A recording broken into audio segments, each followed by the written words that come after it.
महादेव। आप सभी को श्रावण मास की बहुत बहुत शुभकामनाएं। भगवान भोलेनाथ आप सभी की मनोकामनाएं पूर्ण करें।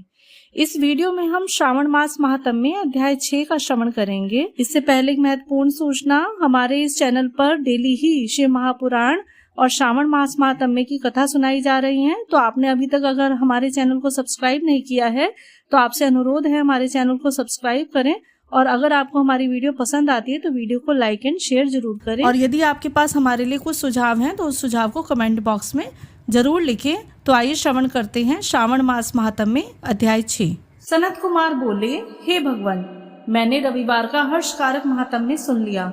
अब आप श्रावण मास में सोमवार का महात्म्य मुझे बताइए।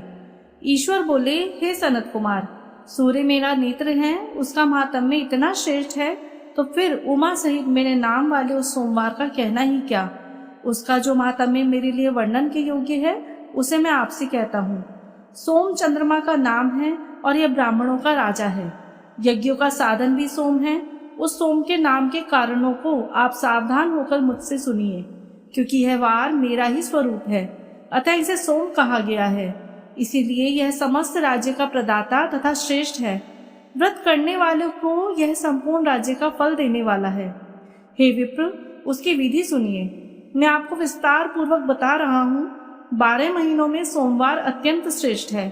उन मासों में यदि सोमवार व्रत में असमर्थ हो तो श्रावण मास में इसे अवश्य करना चाहिए। इस मास में इस व्रत को करके मनुष्य वर्ष भर के लिए व्रत का फल प्राप्त करता है।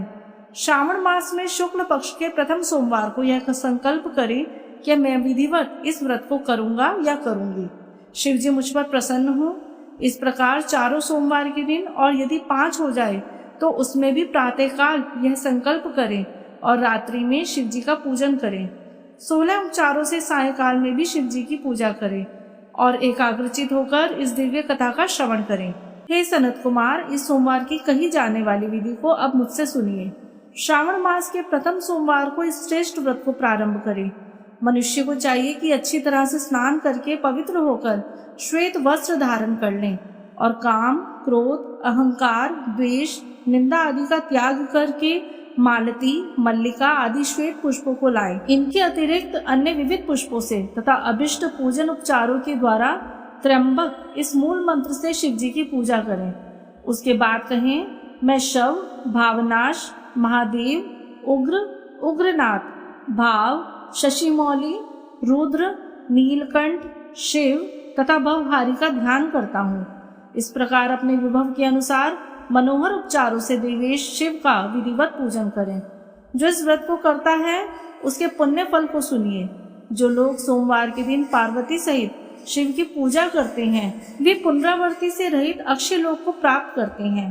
हे सनत कुमार, इस मास में नक्त व्रत से जो पुण्य प्राप्त होता है उसे मैं संक्षेप में कहता हूँ। देवताओं तथा दानवों से भी अभेद्य 7 जन्मों का अर्जित पाप नक्त भोजन से नष्ट हो जाता है, इसमें संदेह नहीं करना चाहिए।